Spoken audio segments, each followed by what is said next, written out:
Hello, everyone. Welcome to another episode of Erin's Book Club. I have a book review to do today. Starting a different background today, basically just trying to run with what I've got. Who you see here in the background, this guy here, this is Eddie, I think. Yep, that's Eddie. He's one of my guys. But anyway, the book review I have to do today is Stephen King's Salem's Lot. And this, I think, was written right around when Carrie was written, because the back of it is always say Stephen King. This one says Stephen King who introduced you to Carrie. And I think this was the Doubleday edition. Yeah, that's the Doubleday edition. Back when Doubleday Book Club was a thing. Anyway, it's the first time I've read Salem's Lot, and I really liked it for the most part. There was typical Stephen King where you get attached to somebody and he usually kills them off or tortures him. The first victim of the quote-unquote vampires was a dog that died horribly, hung up onto a cast iron fence.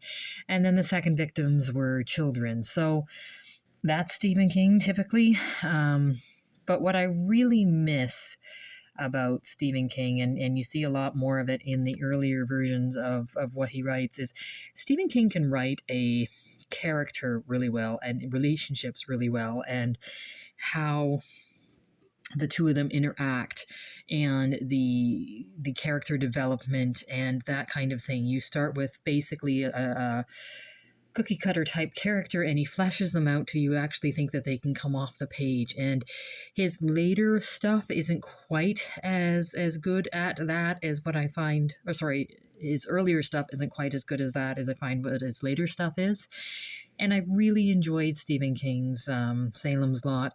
It was a rather quick read, and it was an interesting take on vampires.